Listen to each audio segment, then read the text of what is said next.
السميع العليم من الشيطان الرجيم. بسم الله الرحمن الرحيم. الحمد لله والصلاة والسلام على رسول الله وعلى آله وصحبه ومن والاه.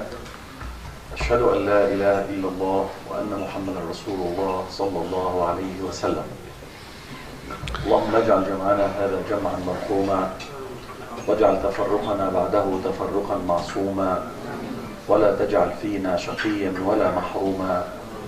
آمين. اللهم لا تدع لنا في هذه الليلة ذنبا إلا غفرته ولا هما إلا فرجته ولا كربا إلا نفسته ولا مبتلا إلا عافيته ولا مسجونا بظلم إلا أحسنت خلاصه ولا مجاهدا في سبيلك إلا نصرته ولا ظالما مغتصبا محتلا إلا دمرته فإنهم لا يعظمون عليك يا رب العالمين يا أقوى الأقوياء ويا أحكم الحكماء. الوطنية والقومية في الإسلام هذا هو عنواننا. Şimdi bu kişi sözünün başında Allah Teala'ya hamdü sana Peygamber Efendimiz huzurda etip boğandan keyin dua kıldı. Yani zalimlerin yok oluşu, turmalardakilerin azat oluşu, bizde hareket bilen meşgul olanların hareketindeki galbilik kılışı için dua kılıp boğandan keyin sözünü başlamakçı oldu. Benim mavzum vatanperverlik ve İslam'daki vatanperverlik ve milletçilik hakkında bulunduydu. هناك تعريفات عديدة سياسية للوطنية نشأت بسبب أحداث متعددة وكان أهمها الاستعمار. فنشأت فكرة الوطنية فكرة متعددة الفهم، ولكن الإسلام بطبعه لأنه وحي من السماء كانت له كلمة واضحة مفصلة بعيدا عن غلو البشر إذا هم أرادوا أن يبدعوا إبداعا فكريا أو أن ينسخوا في حياتهم مذهبا سياسيا. Bu İslam'da vatanperverlik diyen gapninki bir neçe türlük nimeler var, düşündürüşleri var. Vatanperverlik diyen gap bizge kaçan kirdi desek, bu şu istila, İslam devletlerinin istila kılış başlanğandan keyin başladı. Hem de bununla biz bir neçe türlük düşünç bireleyimiz. Ama İslam'da şu mukim bir vatanperverlik diyeninki manisi hem de üzerine yaşavatkan yurtunu asas kılımız. Şunun tefsilatını sözleyeyim ben değil. وهناك من الوطنية ما يقرها الإسلام.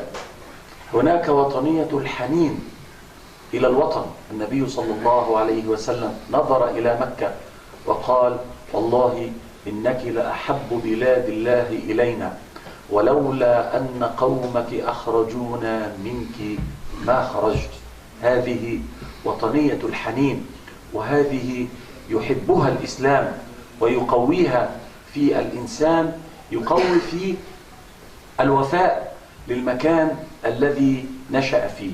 وهناك أيضا وطنية أخرى وهي وطنية الحرية، وطنية العزة، الاعتزاز بأنه لا يمكن أبدا في الأرض التي دخل فيها الإسلام يمكن أن نسمح بعد ذلك للكفر بكل شكل من الأشكال أن يدخلها أو أن يغتصبها أو أن يعلوها.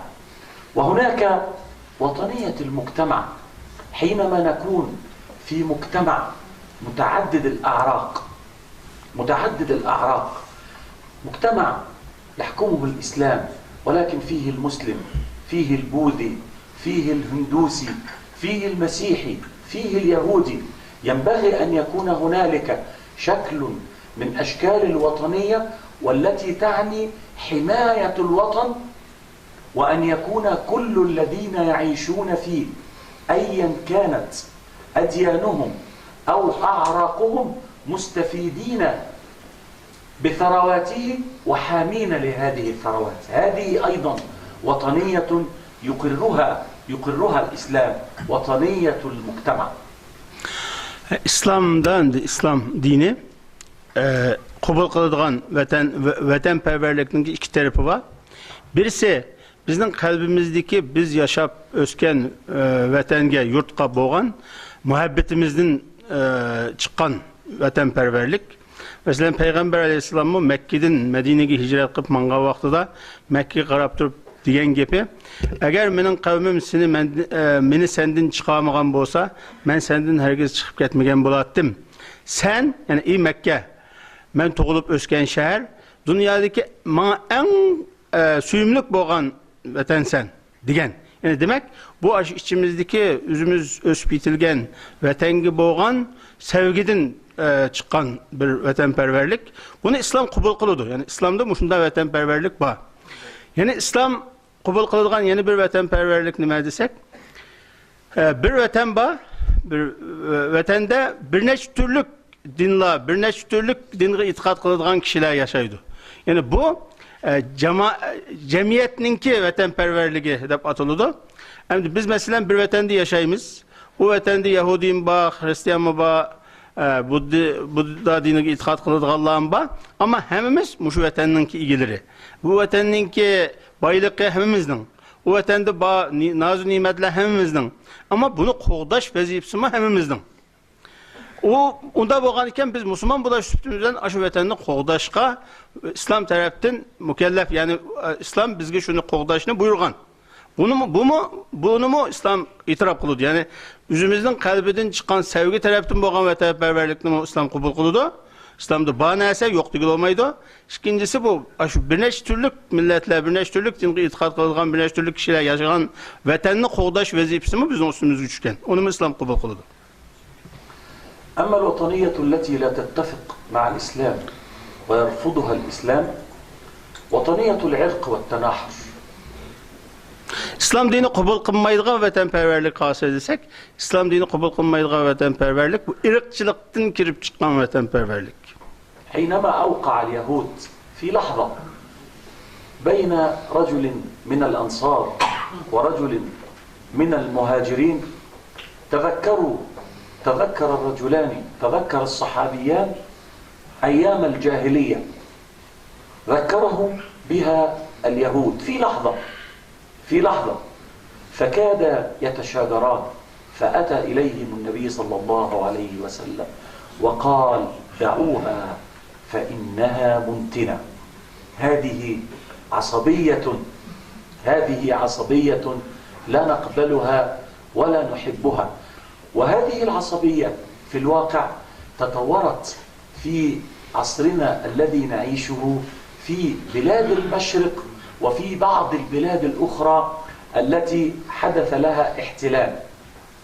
هذه العصبية يسمونها وطنية، يجعلونها معبودا من دون الله، فلا يجعلوا شيئا ولا مسؤولية على الإنسان أبعد من حدود وطنه. فالإنسان لا رسالة له إلا أن يعيش، يأكل ويشرب في حدود هذه القومية، يحارب عليها، يتكلم باسمها، لا يعرف إلا هي، في حين أن الله عز وجل قال يا أيها الناس إنا خلقناكم من ذكر وأنثى وجعلناكم شعوبا وقبائل لتعارفوا.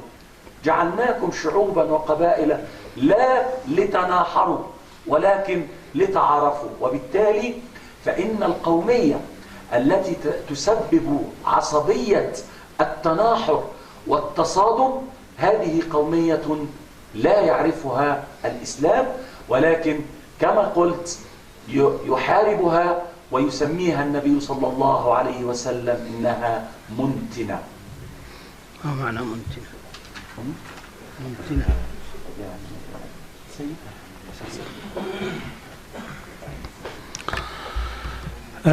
Endi başta deb ötkendek İslam dini kabul kılmaydigan vatanperverlik, irqçılıktan kirip çıkan vatanperverlik dedik.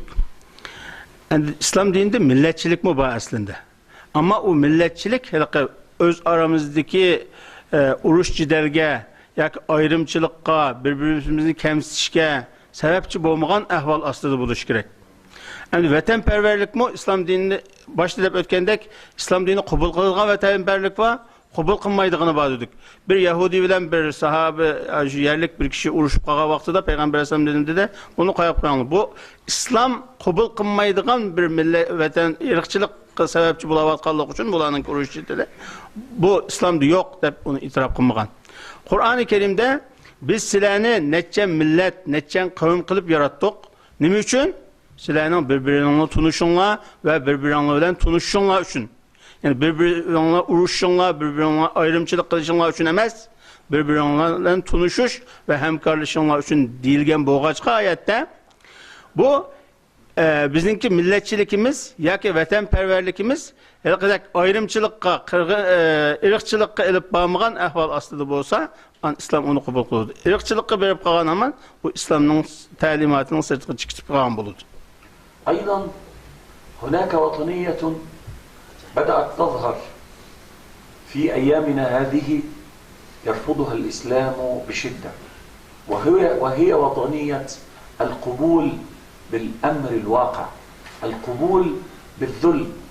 الناس كلها تنظر إلى الشعب الياباني بالاحترام وتقول إنه متقدم وإنه ولكن السياسي المسلم وعالم الاجتماع المسلم ينظر إلى هذه التجربة ويضعها في أسوأ التجارب الإنسانية. إنه شعب احتلته أمريكا فرضي تماما وجعل أو قبل بأن يكون الحامي لهذا الشعب هو الجيش الأمريكي لا لشيء إلا لكي يعيش هو يعمل وينتج ويصل إلى حالة الرفاهية. هذا نموذج من الناحية الإسلامية والإنسانية سيء للغاية لأنه قبول وخضوع بواقع كان عليهم. واليابانيون مشهورون في التاريخ بأنهم أقسى وأصعب استعمار. ما الذي حدث لهم حين استعمروا هم؟ هذا واقع. ولكن انظر إلى واقع آخر، انظر إلى فلسطين منذ أن تآمر عليها البريطانيون والأمريكيون مع فارق الشديد في الجيوش الضخمة التي تآمرت، ولكن إلى الآن منذ الشهيد القسام وحتى أحمد ياسين وحتى إلى الذين يعيشون الآن ما زالوا لا يرضون أبدا رغم أن موازين القوى لا يمكن في هذه اللحظة أن تحسب لصالح الفلسطينيين. وإخواني حينما دعوني هنا قلت أقرأ بعمق في قضية تركستان الشرقية وأحسست كيف أننا وأنكم مقصرون. إنها تجربة عظيمة جدا. لم أكن أتخيل أن هنالك شعب مسلم منسي حتى من الشعوب المسلمة ويقوم بكل هذه الثورات ضد عدو هو في الواقع أقسى وأخلظ الاستعمارات في عصرنا الحاضر. هل تذكرون طبعا جهاد هذه الأمة ضد الأسرة المنشورية، ثم بعد ذلك مرتين ضد ما يسمى بالدولة الشيوعية دولة ماو، ثم بعد ذلك في الدولة الحديثة بعد عام 2005 وإلى الآن.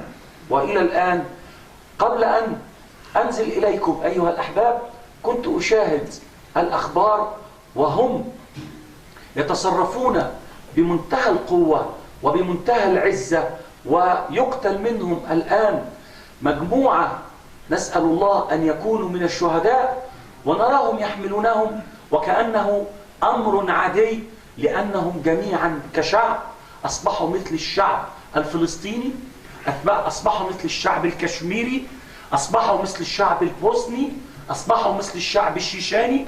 كلها شعوب فهمت معنى الإسلام ومعنى أنه ليس لأني ضعيف فمعنى ذلك أن أستسلم.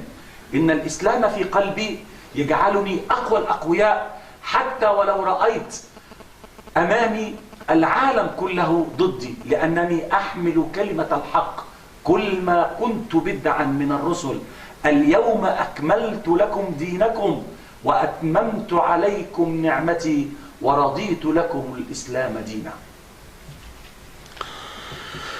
Gep uzarıp gitip kaldı hem şuna olsun.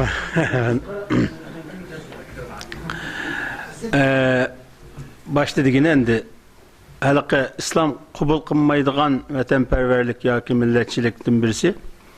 Bu hazırki real haletimizni kabul kılışını mı İslam kabul kılmaydı dedim.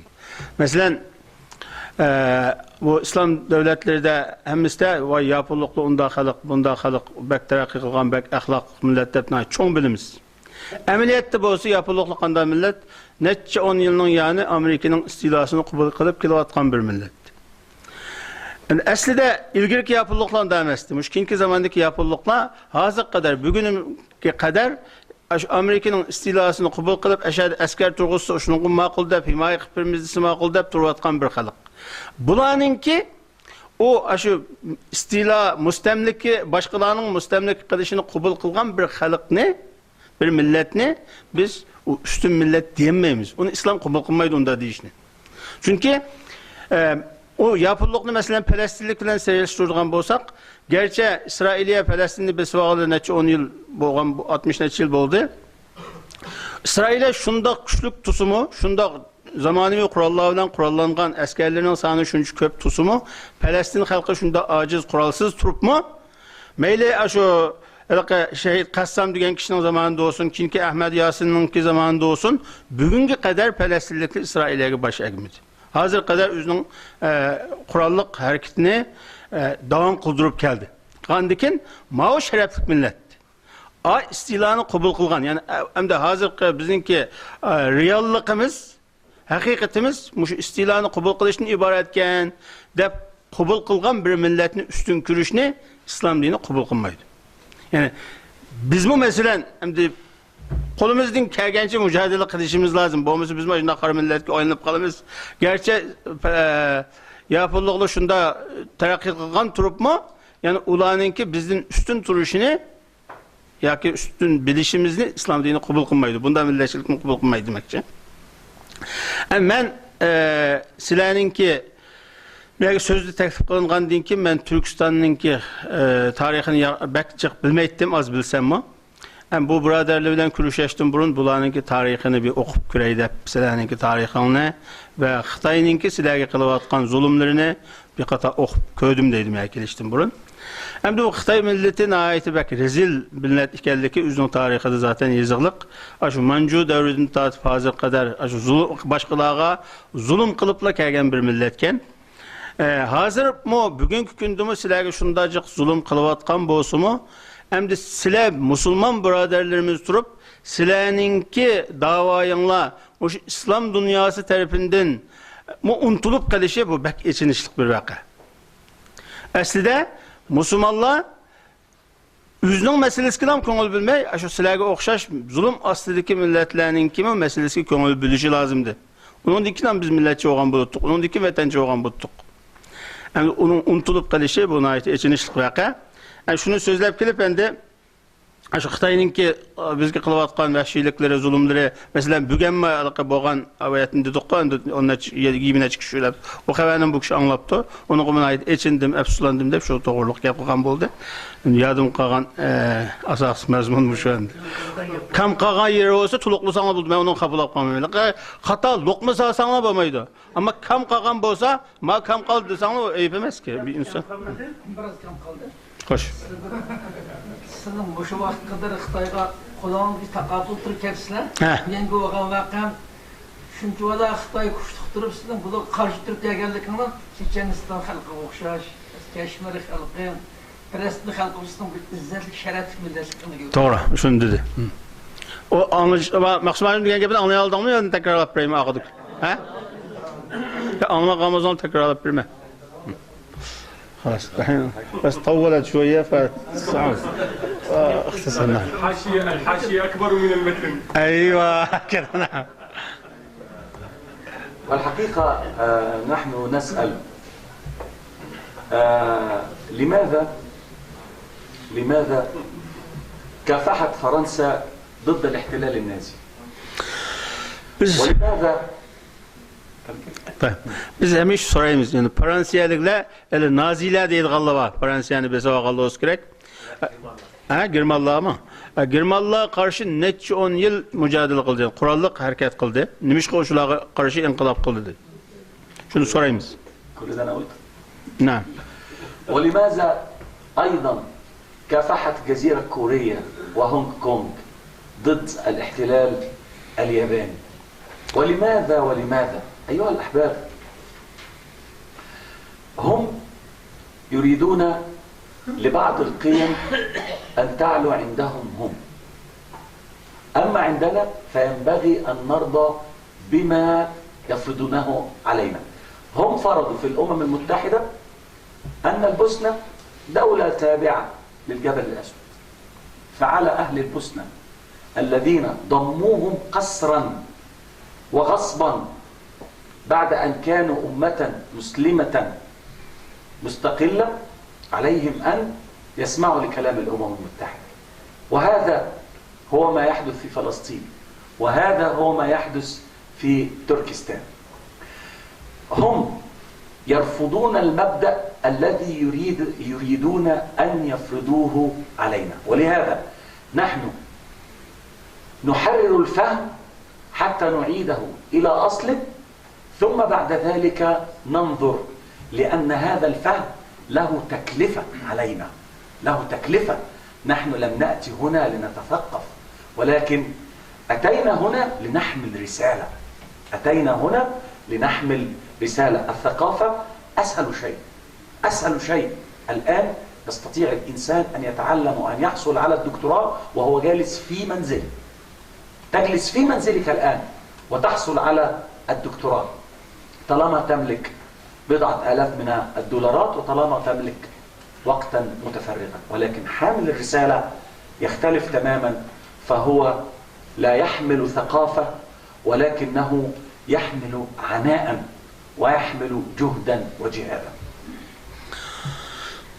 Başlayandak Fransa Germaniyaga karşı uruş kıldı. Bu Janubi Koreya, Hong Kong deganlar Yaponiyaning istilosiga qarshi urush qildi. Uni hech kim binas demaydi. Ammo Birlashgan Davlatlar Tashkiloti musulmonlarga ba'zi narsalarni majburiy tanib qo'ydi. Masalan, Bosnani kelib Qaratog'ga tayva deb uni tanib qo'ydi musulmonlarga. Uning bilan bir muncha xafaliklar chiqdi. Endi bizga mana shunday bir narsani musulmonlarga tanishni istaydi. Shu sababdan Falastin'de buluvatkan qiyinchiliklar şu bizge mecburi tengalavatkan kararlar sebebinden kelavatdı. Türkistan'daki sizlerinin qiyinchiliklarımı şunda başkalarının bizge mecburi qabul qildırışqa tirişivatkan fikirleri sebebinden buluvatdı. Hem de bu yerda biz medeniyet ügünüş üçün yoki bir doktoralık şahadeti üçün hareket qılıvatmaymiz. Çünkü doktoralık şahadeti eliş hazırlık zamanında bek asan bulup gittik. Öyle oturap internet ağıl buludu. Medeniyet neme başkalarının ügen buludu. Ama bir yerdeki en kıyın nersi neme degende biz kötürevatkan bir risale var. Risale degen de dava. Dava var. O davanı emelge aşırış bek kıyın. Elbette medeniyet ügünüş ya ki doktoral ilim ügünüş bola asan bulup gittik hazırlık zamanda. Ama kıyım boğanı nime degende dava. Bizden haklık davayımız. Ama bu haklık davayımızı karşı taraf kubul kılmaydı. Başkalar kubul kılmayı bizge haklık boğmagan başka bir nesilini mecburi tanıp koydu. Şundan elbette kıyınçılıklar varlık kıldı. ورغم هذا نحن سنظل نتعامل بأخلاقنا وقيمنا لا ننحرف عن هذه القيم لأنها هي دعوته قل هذه سبيلي أدعو إلى الله على بصيرة أنا صلى الله عليه وسلم ومن اتبعني وسبحان الله وما أنا من المشركين. هذه طريقنا، فمن كان يرجو لقاء ربه فليعمل عملا صالحا ولا يشرك بعبادة ربه أحدا. طريق مستقيم، وأن هذا صراطي مستقيما فاتبعوه ولا تتبعوا السبل فتفرق بكم عن سبيله ذلكم وصاكم به لعلكم تتقون. نحن سنظل مستمسكين بوسطية ديننا، لن تفعل مثل مجموعة من المسلمين اجتهدوا فقالوا نقاتل كل الكافرين وكل الحكومات الكافرة، ولم يأخذوا ولم يفهموا أحكام القتال. ولن نكون أيضا مع الذين يستسلمون ويقولون نحن لا نستطيع.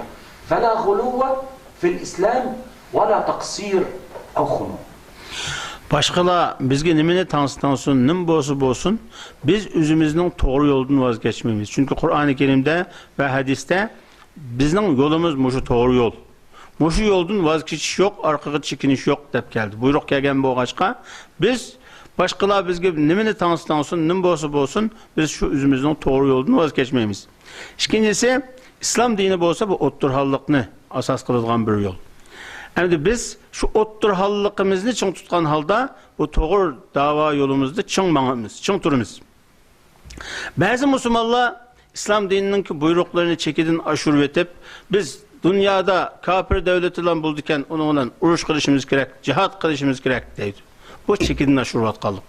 Bazılar ya biz hazır kuşsuzkenmiz, acizkenmiz, gücümüz yetmeydiken hazırki real ahvalımızga, hakikatimizge baş igişimiz lazım deydi. Bu mu hata? Bunda boşanlık mı hata? Pek çekidin aşırı ötüş mü hata? İslam dini bizni otturhal yolda meşgul buyurgan iken biz aşı otturhallıkını çıng tutkan halda doğru yolumuzda çıng turuşumuz lazım. الحضارة الإسلامية كما بدأ نحن إن شاء الله سنسير على طريقها. حينما بلغت الحضارة الإسلامية قوتها في القرنين 11 و12 الميلادي، الذي فعلته سمحت لكل بلاد العالم أن تأتي وتأخذ هذه الحضارة وتعيش حتى ولو لم يسلموا. هي التي أفهمت العالم معنى تحرير العبيد وكيف يمكن للدولة أن تنظم تحرير العبيد. هم الذين أفهموا العالم ما العلاقة بين السكان والأرض وكيف يمكن أن يحدث علاقة متناسقة تتسبب في سعادة الإنسان بالتعامل مع ما أعطاه الله في الأرض من ثروات. فعلمتهم شق الترع وعلمتهم التعدين وعلمتهم الحفر والبحث عن ثروات الله عز وجل. كل هذا أيها الأحباب متى؟ كل هذا من قرون طويلة جدا، لدرجة أن أوروبا حينما أرادت أن تجلي الظلام عن نفسها أرسلت علماءها لمدة قرن كامل لا يفعلون شيئا إلا ترجمة العلوم الإسلامية. Biz İslam medeniyeti bizge nimeni ügetken bolsa, nimeni talim bergen bolsa şunu kılışımız gerek. İslam 11. ve 12. esirlerde İslam medeniyetine ait terakki kılıp en yukarı perdege çıkan. Şu vakti da bütün dünya karata işkini eçivetken İslam, şu çağdaki İslam hakimiyeti. Hem meyli kafir olsun, meyli Müslüman olsun, kim olsun, şu İslam medeniyetini kabul kılıp hatircem İslam devletleri de yaşaşkımı ruhsat kılgan. Şu çağdaki şu İslam medeniyetinin en yukarı perdege çıkan zamandaki boğan işler kulunu kanda azat kılışını ügetken. Nefsimizni başkalarınınki istilası astının ruhumuzun kanda azat kılışını ügetken. Ve bütün ahlak ve insani ahlaklarını ügetken. Çık işlara şu vakti yol açılgan. آخر فقرة أنا نسيت والله. بعد الحضارة الإسلامية خلاص هذا ترجمنا. طيب تكرر مرة ثانية. لماذا ردوا؟ حينما وجدوا أن الحضارة بهذه الجدية وبهذا الاتساع وهنالك كان الظلام في أوروبا كلها، وكانت العصور الوسطى من القرن الخامس الميلادي وحتى القرن ال15 الميلادي، كل هذه اسمها العصور الوسطى، عصور الظلام. وهي عصور النور. حينما وجدوا هذا وكان العلم لا يخرج إلا من حتى تظل مسيطرة على العقول، وفوجئوا بهذا العلم، دعا البابا، بابا أوروبا. Sözleşme ultrayla brother'lı bu. دعا إلى تجييش الجيوش في مؤتمر في كليرمونت في فرنسا عام 1095. وبالفعل تجيشت الجيوش. نحن علمناهم كيف يحررون العبيد، وعلمناهم الأدب حتى تأثر شكسبير من آدابنا، وحتى تأثر بوكاشيو من أدب ألف ليلة وليلة إلى هذا الحد. علمناهم السياحة، وعلمناهم الرياضيات والفيزياء والتعدين والزراعة والصناعة بكل أشكالها. ردوا علينا بأن هذا مارد يخشى منه. ردوا علينا ب7 حملات صليبية. الحملة الأولى. طيب. Şu İslam medeniyeti en yukarı perdeye çıkan zamandan da Avrupa'da karanlık zamanı hesaplandı. 5. əsrdə şu miladiyeninki 5. əsrdən başlap 15. əsrə bu Avrupa'da ve Hristiyan dünyası da karanlık zamanı hesaplandı. Çünkü uçaktaki bütün kararlar, bütün hükümler nereden çıkarttı? Çirkavlardan çıkarttı. Çirkav doğrudusu doğru, hatadısı hata bulattı. Onun için o tədqiq qilish, yenilik payda qilish degan gaplar yoktu Avrupa'da. Bizim İslam medeniyetimiz en yukarı perdeye çıkandan keyin bo'ldi? Ularga biz pek köp binasını üretken bulduk. Yani kul azat kılıştan başlap bütün ilimlerini tədqiq qilish, hatta matematik olsun, edebiyat olsun, hatta Shakespeare degen şu ularınki en edepte en yukarı çıkan alimler mi? İslam edebiyatıdan tesirlengen. Şunun tesiri uçurgan. Yani bütün ilimle tədqiqat ve yeniliklerini payda qilishga biz ularga yol açıp verdik. Onda bo'lgandan keyin İslamның şunda yuqur perdege chiqqanligini ko'rgan Hristiyan babaları nima qildi? Şu papaları bir asker terbiyelashni ve askerni barliq keltirishni. Bu İslam dünyasıga qarata bunu biz bir to'salg'i payda qilmasak İslam dünyasıga ular bizni ishib ketkili qopdi deb İslam dünyasıga qarshi hareket qilishga boshladi. في 150 عاما بعد أن نقلوا علومنا صدروا إلينا أكبر 7 حملات باسم الصليب. باسم الصليب هكذا، وسميت وكما لعلكم تدرسونها بالحملات الصليبية التي أوقفها صلاح الدين بعد الحملة الثالثة في حطين، وهزمهم في شهر رجب في ليلة الإسراء 1187. ثم بعد ذلك عاودوا بعد موت صلاح الدين حتى هزموا في عين جالوت، هزمهم قطز، ولم يسكتوا، لم يسكتوا أبدا حتى عادوا بعد ذلك في الاستعمار الجزائري، وقالوا حينما وقفوا أمام قبر صلاح الدين هنالك بعد احتلال الشام قالوا ها قد عدنا يا صلاح الدين.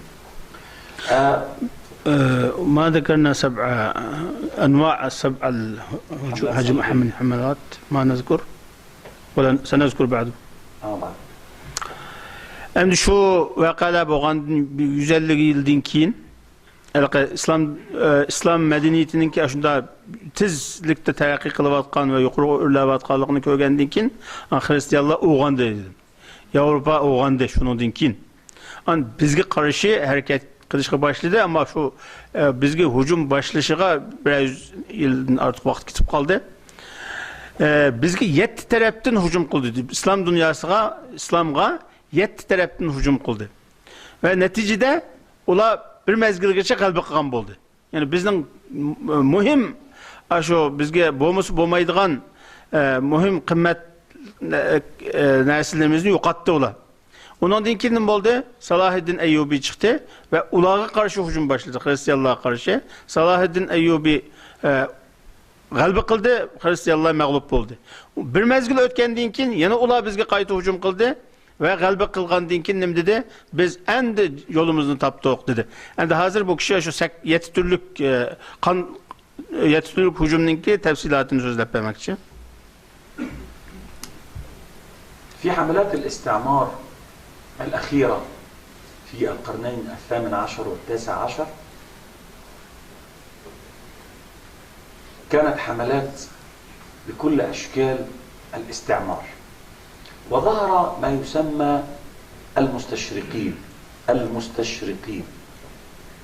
أتى هؤلاء لكي يتعلموا الإسلام حتى يستطيعوا إثارة الشبهات حوله. فما الذي فعلوه؟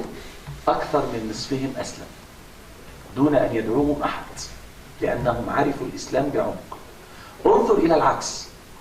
في عام 1985 اجتمع مجموعة من العلماء محبي التدين المسيحي واليهودي لكي يردوا على الشبهات التي تثار على العهدين الجديد والقديم سنة 1985، وكانوا يجتمعون كل عام مرتين.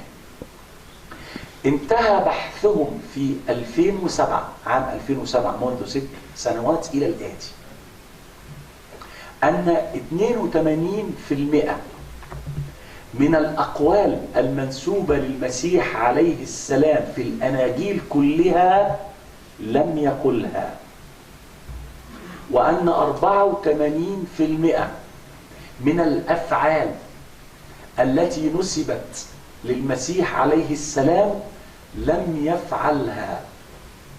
3، وأن المسيح لم يؤثر عنه في وثيقة من الوثائق ولا تحدث إلى أحد من حواريه يقول له أنا الإله أو أنا ابن الإله.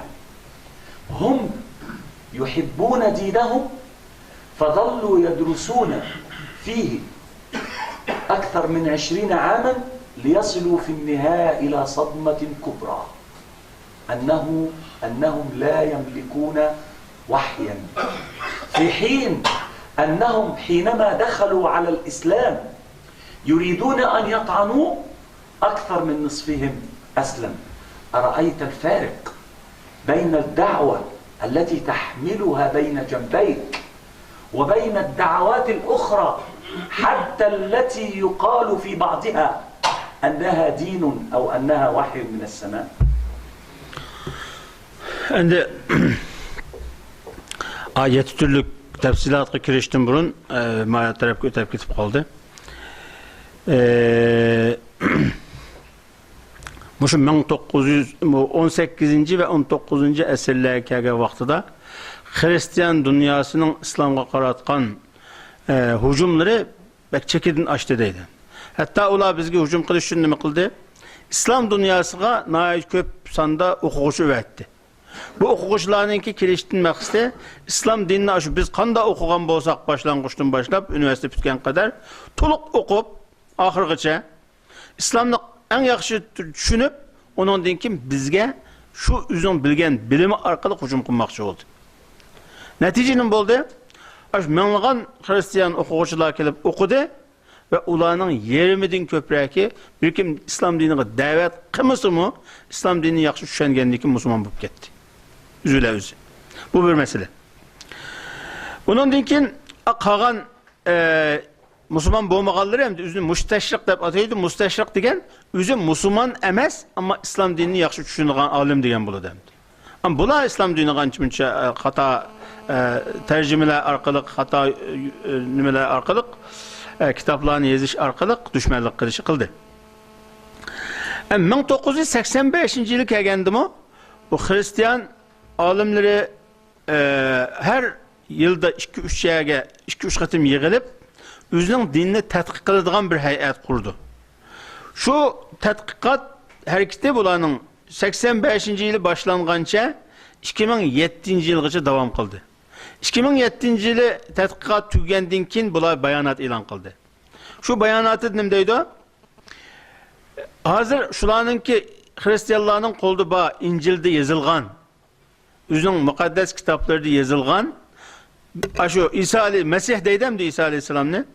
İsa alayhisalom uni dedi, buni degan gap oyatlarning hammasining %82%ning o İsa alayhisalom demaganligini isbotlab chiqdi.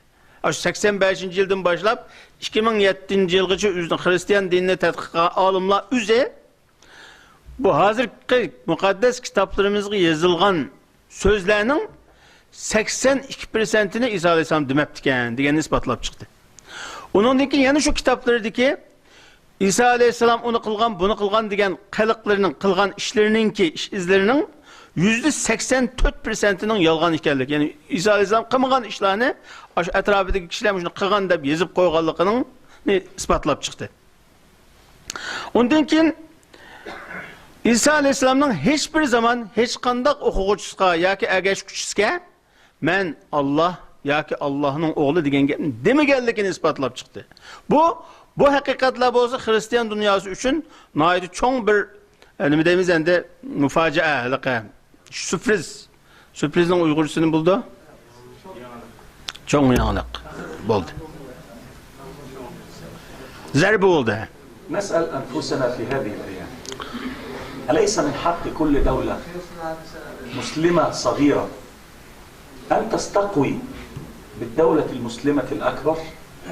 قطعا كل المصالح الدولية الآن تقول من حق أي دولة صغيرة تشترك في ثقافة مع دولة أكبر أن تحتمي بها وتستقوي بها. Hozirgi zamanda ham kichik davlatlarninki hammasi nima deydi? Har qanday davlat o'zining foydasi uchun harakat qiladigan bo'lg'achqa, kichik davlatlar cho'ng davlatga yulinib turib yashashi kerak degan bir tushuncha bor.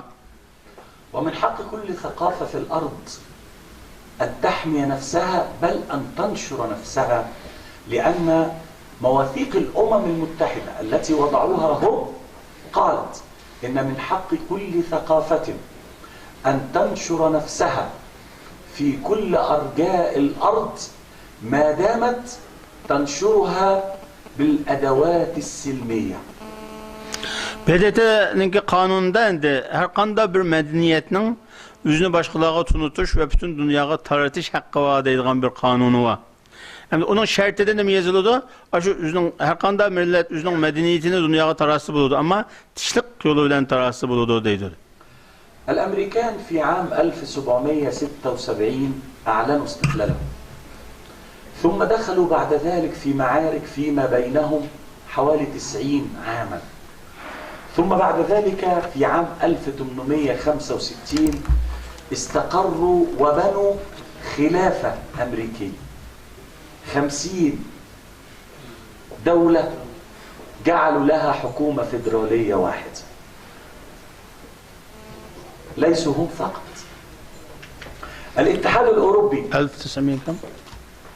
الاتحاد الأوروبي يبدأ منذ أكثر من 80 عاما مجهودا ب3 دول فقط، يجمع نفسه في اتحاد جمركي، ثم بعد ذلك يطوره إلى سوق أوروبية مشتركة، ثم يطوره بعد ذلك إلى اتحاد أوروبي فيه 27 دولة، وهناك 6 دول يتفاوض معها.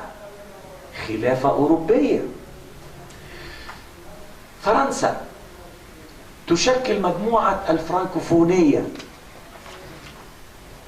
56 دولة عضو و14 دولة مراقبا، وتنشئ لها 7 مجالس: المؤتمر الوزاري، المجلس الدائم، الأمانة العامة، القمة، مجلس القمة الذي يجتمع فيه الرؤساء، المكاتب الجهوية، مكاتب الاتصال، المراسلون، ولها ميزانية من أجل أن تجمع كل أصحاب الثقافة الفرنسية في تكتل واحد. أليس هذا هو مفهوم الخلافة؟ إنجلترا، كل البلاد التي احتلتها إنجلترا أو التي لها ثقافة إنجليزية مجتمعة فيما يسمى بالكومنولث.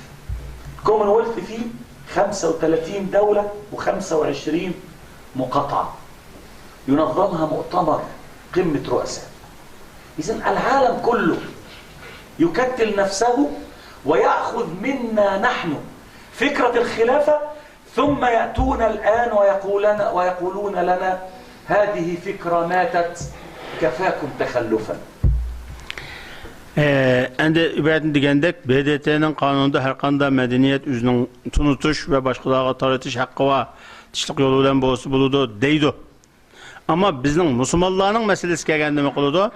Musulmonlarninki haliqi mayli Osmanlık imparatorluğu olsun yoki undan keyingi islomiy xilofatlar deymiz, hamda bir necha davlatninki birlashib yashash meselesini uni rad qiladi. Bu akıllı kağallık deydi, hurafat deydi, her neyse deydi, bizim İslam devletlerinin birleşip yaşayışımızı kat'i karıştırdı. Ama özlerini mi kıldı? Mesela Amerika 1865 yılı azat olgan oldu, azatlıkını ilan kılgan oldu. 90 yıl içki uruş oldu Amerika'da. 90 yıl içki uruşkandaki ne mi kıldı? 50 devletlerini birleştirip, 50 ştatını birleştirip, Amerika birleşme işlatlarını kurup çıktı. Avrupa ne kıldı? Avrupa devletleri birbirinden yüzlerce yıldan bu yan uruşup gelgen bozumu ahirki yıllarda 27 devletini birleştirdi. Öğlen el kadar Tamucunu birliği dedi, o birliği bu birliği de orada hazırki zamanda indi 20 devletini bir devlette kılıbiteledi. Onun hiç kim bilmezdi. Ama İslam devletleri birleşken vaxtda hemiz karıştırdı. Fransa mı? Aşı Frankofoniya degen cemiyetini kurup 56 devletini şunun əza kılıp 14 devlet hazır şu əzalık kubul kılınış üçün sözü şu vatıda, müşnakiti vatıda. Avrupa devleti mi 27 devlet olan bilen yani 6 devlet onun əza ulaş üçün sözü şu vatıda.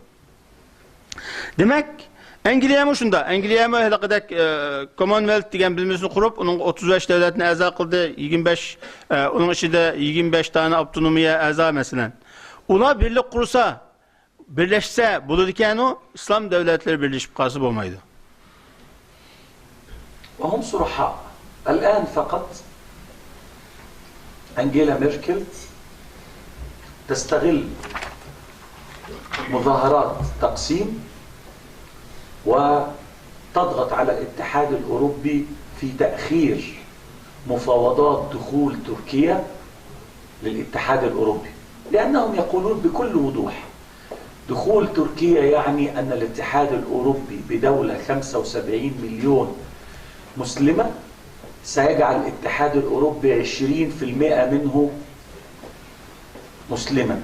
الأهم من ذلك أن دولا صغيرة مثل مقدونيا وما إلى ذلك من الدول التي دخلت في الاتحاد بها إسلام ولكن أعداد قليلة ستستقوي وستشعر أنها قوية وفعالة بدخول تركيا. ومن هنا كرواتيا التي بدأت في 2005 المفاوضات مع تركيا سمحوا لها اليوم أنها ستدخل، فهي كاثوليكية، هي كاثوليكية. أما تركيا المسلمة والتي ستقوي الأقليات المسلمة داخل الاتحاد الأوروبي فالمبررات كثيرة حتى لا تدخل. هم إذا واضحون جدا، هم واضحون في أن القضية في النهاية ستكون إسلام وغير إسلام. Avrupa'ya Türkiye'nin giriş meselesi toxtaldı madem. Germaniyanın ki hazırki 5 Angela Merkel degen ayal Muşu Taksim hazırki zamanda muşu Taksim'de boğan küçük bir vakani bahane qıp durup Türkiye'nin ki Avrupa'ya aza olap giriş meselesini küçüktürüşünü Avrupa Birliği'nin talep kıldı. Nimiş talep kıldı bu? Şu Taksim'de boğan küçük bir vaka şu Türkiye'nin Avrupa'ya girişini küçüktürüşke erzimdi. Emniyette erzimeydi kaldıqını üzümü biliyordu.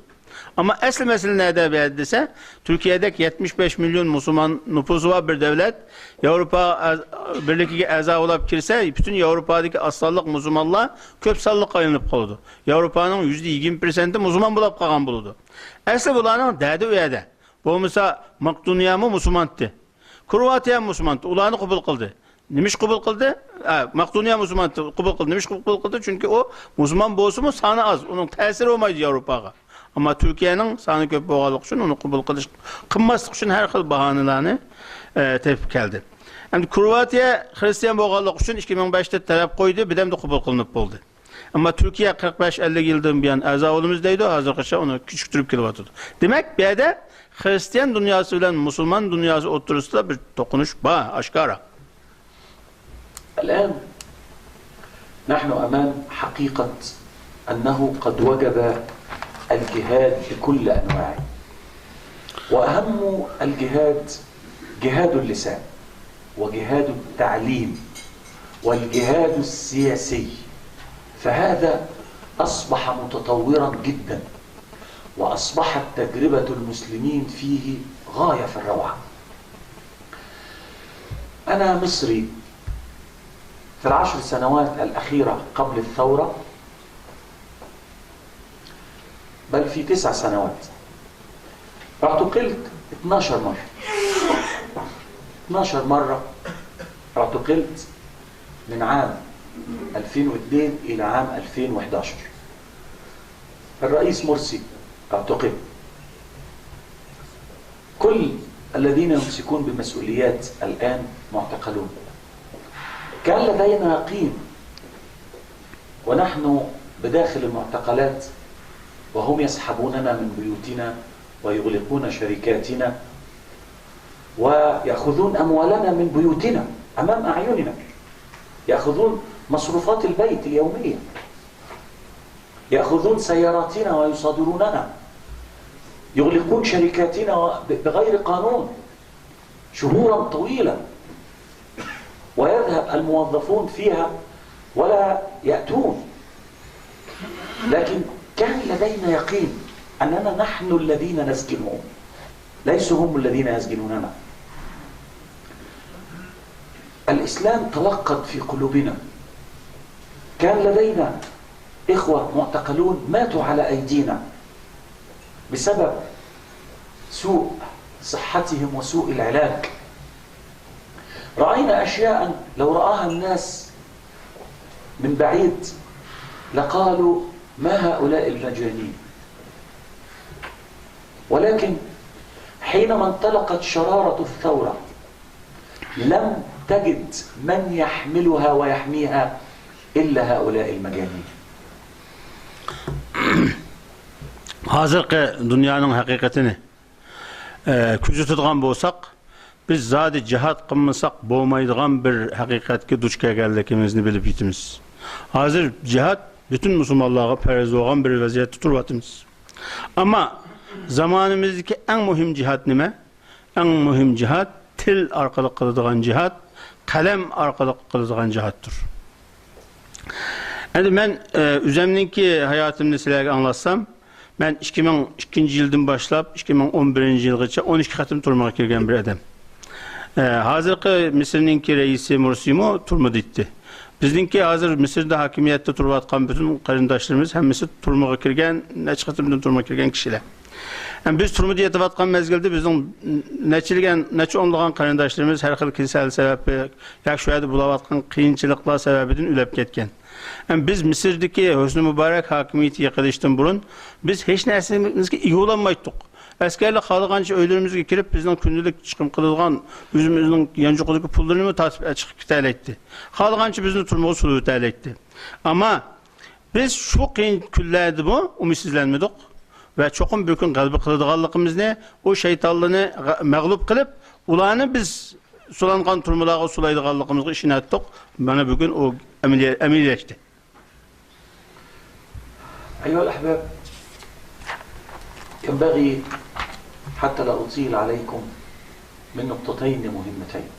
Yani iki gap bilen sözümü ahırlaştırma. أولا استشراف المستقبل. استشراف المستقبل يعني توقع قراءة المستقبل. لا ينبغي أن نتحرك ونحن لا نعرف إلى أين ستؤدي بنا حركتنا. ينبغي أن نعرف أن النبي صلى الله عليه وسلم خطط. لماذا استشراف المستقبل؟ أولا mümkün tercüme şu. İşte kız gapninki birincisi endi bu gelecekni taxmin qilish, kelajakda bo'ladigan ishlarni taxmin qilish faqat xato bo'lib qolsa bo'lmaydi. Ya'ni hozirgi harakatimizning nega elib boradiganligini biz yaxshi bilishimiz lozim. Shuning qarta harakat qilishimiz lozim. Shuning qarta taxmin qilishimiz lozim. Xato taxmin qilib, xato harakat qilib salsak bo'lmaydi. انظر إلى السيرة. أنت كرجل حامل رسالة ينبغي أن تكون مختلفا في قراءة السيرة عن عامة المسلمين. أنت ستأخذ السيرة كباقي المسلمين لكي تلتزم بأخلاق النبي وأحكامه، ولكن ستنظر لها نظرة أخرى. النبي صلى الله عليه وسلم لم يقاتل اليهود مثلا إلا بعد انتصاره أو بعد خوضه معركة كبرى. فبعد غزوة بدر أجلى قبيلة بني قينقاع، وبعد غزوة أحد أجلى أي طرد قبيلة بني النضير، وبعد غزوة الأحزاب أجلى بني قريظة، وبعد صلح الحديبية أجلى قبيلة خيبر، ثم أجل. سترى أن العدو الأول كان الروم، أجل ملاقاة الروم حتى جمادى الأولى سنة 8 من الهجرة. أليس كل هذا تنظر إليه أن النبي صلى الله عليه وسلم وهو يبني دولته كان ينظر إلى النتائج ويخطط لها، يؤخر هذا ويقدم هذا؟ إذن لو تحدث العالم كله عن التخطيط فأنت كمسلم التخطيط عندك عبادة، والتخطيط عندك اقتداء بالنبي صلى الله عليه وسلم. Peygamber Aleyhisselam'ınki hayatını normal bir Müslümanın okuşu bilen sizlerge okşaş bilim ilgileri boğan kişilerinki okuşu arası da asman zemin fark buluş lazım. Normal bir Müslüman Peygamber Aleyhisselam'ınki hayatını okusa, Peygamber Aleyhisselam mıda ulap vefat qıptken depla okuydu. Ama sizlerge okşaş ilim ilgileri boğan kişiler okusukanda okuydu. Peygamber Aleyhisselam munda plan qıptken.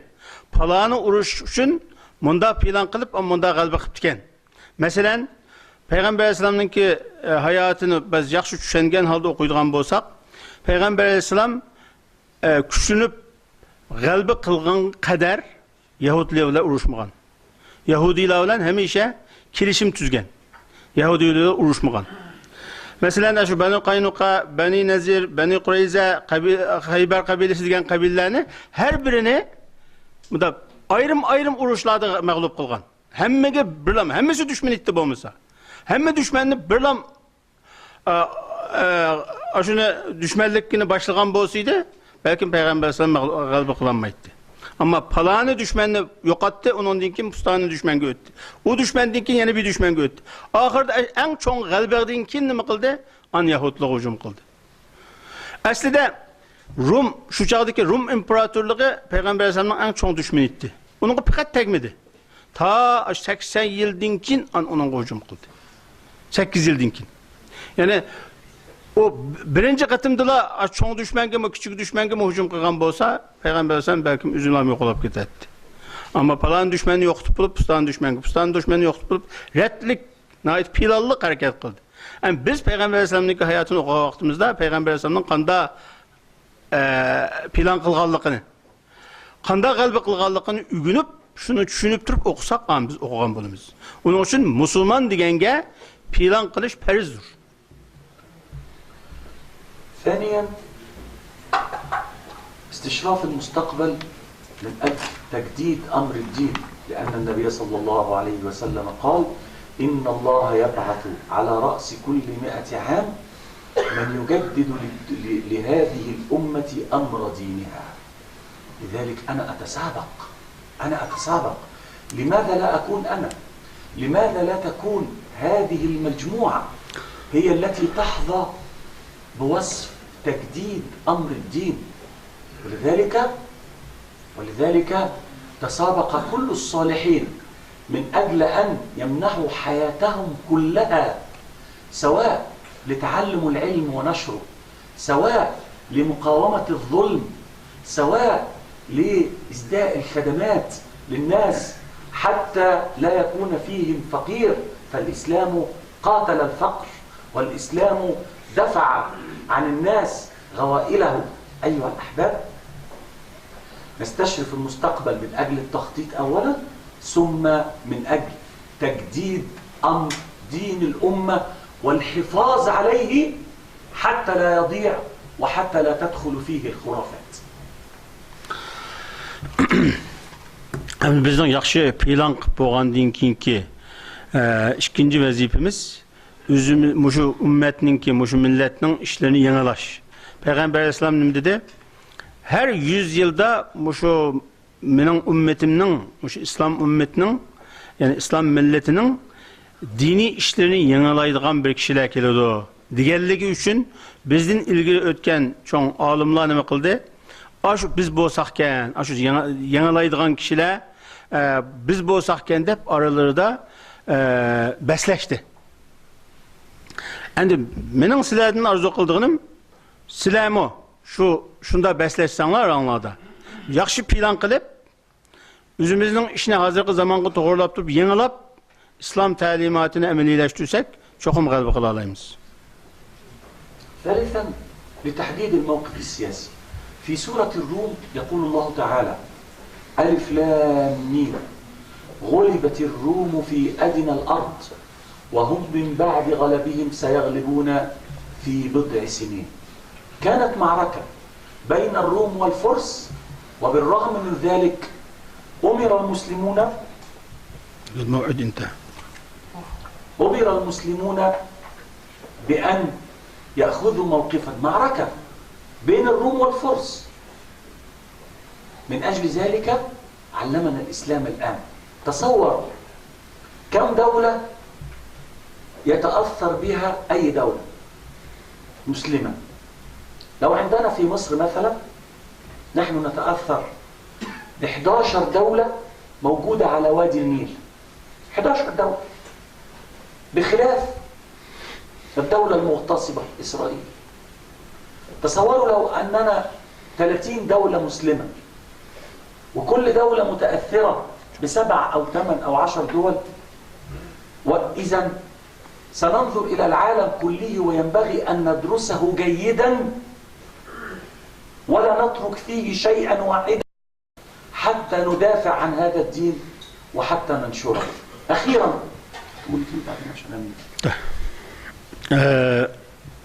üçüncü mühim mesele bizdeki siyasi pozisyonumuzni muayyenleştirişimiz pek mühim. Biz mesela Mısır bir devlet, bir İslam devleti buluş sütümüzden 11 devletke tesirimizni yetküzeleyimiz. Yani 11 devletke yapımızını yetküzeleyimiz. Eğer etrafımızda 20-30 İslam devleti olup o İslam devletleri hemmisi etrafındaki başka devletlerge gepini ötküzeleydiğen bir ahval olsa bu dinni qoğdaş bek asan boğan bulattı.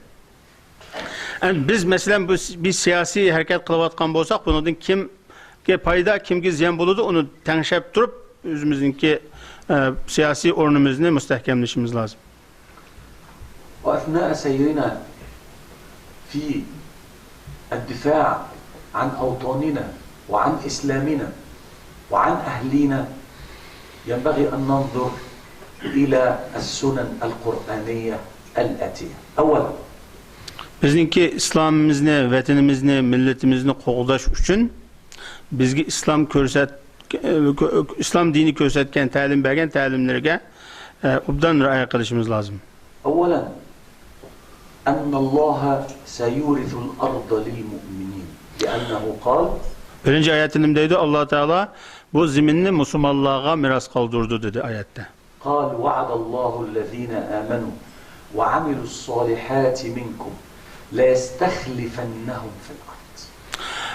Allah Teala iman keltirip yaxşı amel ibadet kılallar bu şu zeminnin iyileri buludu dedi ayette. İkinci ayet. السنة الثانية سنة أن نصر المؤمنين قادم لا محالة. Yeni bir ayette Müslümanlarınki kalbisi çokum bu kâgüçü. Bunun başka yolu yok. Yani Müslümanlar için kalbiden başka yol yok deyip geldi. لأنه قال إنا لننصر رسلنا والذين آمنوا في الحياة الدنيا ويوم يقوم الأشهاد. Çünkü ayette biz emdi müminlerini kalbi kıldırımız deyip çokum uçuk ayet geldi. سنة أن الأمم مهما علت لها أجل كالإنسان ثم تنتهي. Her kanda bir milletinki yükseliş yani yukarı örleş bir ölçümü var, bir çek çigirsi var. Onun üstüne çıkmaydı. Bir yere vardı onun ikinci düşüşü başlaydı. لأنه قال وَلِكُلِّ أُمَّةٍ أَجَلٍ فَإِذَا جَاءَ أَجَلُهُمْ لَا يَسْتَأْخِرُونَ سَاعَةً وَلَا يَسْتَقْدِمُونَ. Ayetinin dedi her bir milletinki bir malum bir eceli var yani müddeti var. O müddet tükendiğinden o bir millet mi küçükmezden ya algılamazdan yok olurdu. سنة العقاب الإلهي لمن ترك المنهج. Kim şu doğru yolunu taşlıverse onun Allah Teala tarafından kilitlen cezamı hak. فكلا لأنه قال فكلا أخذنا بذنبه. Her kişinin üzerindeki kılgan günahı düştük cezalayımız deyip ayet geldi. كذلك سنة التدافع. التدافع معناه مهما كنت ضعيفا سيضعف الله عدوي حتى ولو كان أقوى مني. Yeni bir kaide var. Allah Teala bugün ben aciz olan bolsam bir günü kiloda Allah benim düşmanımı acizlaştırdı. Ben onun güçlü oldum. Bu mu bir özgermez kanun? لأنه قال ولولا دفع الله الناس بعضهم ببعض لهدمت صوامع وبيع وصلوات ومساجد يذكر فيها اسم الله كثيرا ولا ينصرن الله من ينصر. Eğer bazı kişilerge heydekçi bulunduğun bunda bir ehval bulmagan bolsa, bu dünyadaki biz namaz okuyduğun mescitler, ibadet kıldığın caylarımız hemi çokap ketken bulattı. Allah Teala ahirdeki آخر شيء أنا نس خلاص بعد نصر الله آخر آية إيش قلت؟ Allah Teala kim Allah için yardım kılsa onun kalbi ata kılır diyen mezmundaki ayet. أخيرا نحن نتاجر تجارة مضمونة الربح. Biz fayda kılışı çokum boğan bir ticaret ile meşgul buluvatkan insanlarımız. Jazakumullahu hayran. Esselamu aleyküm. Şunu unutmazsanlar, şunu olan ben kepimde ahırlaştırdım.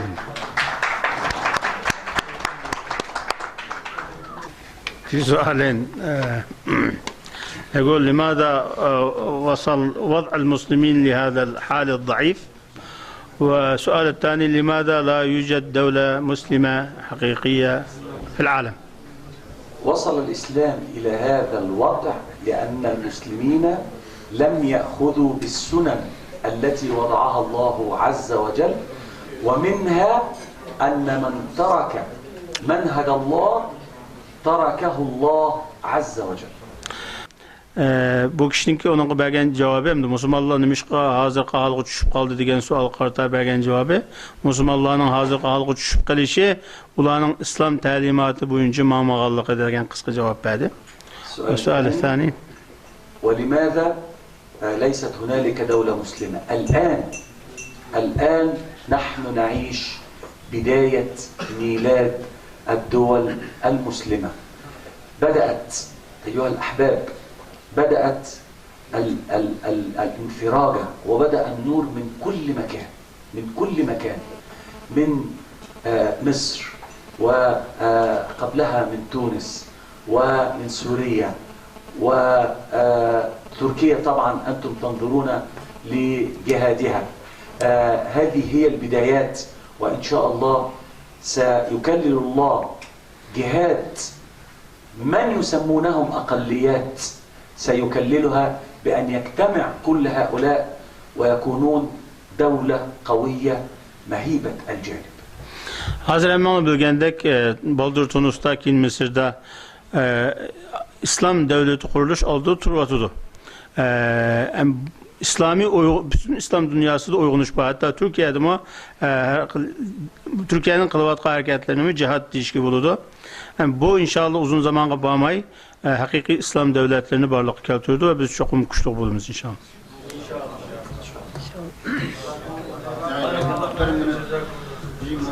Hoş. Arap soslar müstahil. Ma tercümede de tabi vataniyetle İslam tercih. Bazıları da timi bilen ma sözlenen sözüne biraz مخفية بولدو كاسلم اسمه هذا الأخ يبغى يشرح دقيقتين بس. موضوع Ustazımızın bugünkü dersinin temisi İslam'da vatanperverlik idi. Bu sözlegen sözüyle teminin oturusunu bazılarımız bağlap kılamayızmızga oturdu gaplayacak boğallıktan. Demek yok ne? İslam kollaydıgan, İslam onunla kılışkı bizine rıgbetlendirdiğin vatanperverlik kayısı edilse, mesela Palestin'e okşaş, mustemlikçilikten kendimizden kabul kılmagan. Mesela şu cümlemizin Türkistan'ı şu. Mustemlikten kendimizden kabul kılmay, özününki sözgen planı olan, özünün yürülen çıngtıgan vatanperverlikne İslam kollaydı. Gerçi terakki qilib ketgan bo'lsa-mu, xalqning sizpagan xarid bilan mangan Yaponiyadek mana davlatlar bo'lsa, bunda vatanperverlikni islom qo'llamaydi. Ben dersimiz şu. Mesela yiyik naslini so'zlab o'tdi. Nurg'ulg'an davlatlar ashunda nemasi çok ihtilol aloqa besib olgan davlatlar sizpadi. Uni qo'llanglaman shundan vatanperverlik desa, bu islom bunda xalq xayritisini sizpagan. Hatta askerler bulmuşsa sen plancada tüzbergen gayri taraftan tüzülgen devletlik bu vatanperverlikni İslam red kılıyordu. Bunu biz vatanperverlik demeyimiz. Üzümüzdeki, yolumuzdaki gerçi terakki kılamazsak mı? Halkın işgaliyetini kabul kılmasak nereden ve yakından? Man bunda vatanperverlikni İslam kolaydı. Bu vatanperverlik İslam'da bağ demekçi. Dersin timisi çelgen neresi. My Lord, my sins are like the highest mountain. My good deeds are very few, they're like a small pebble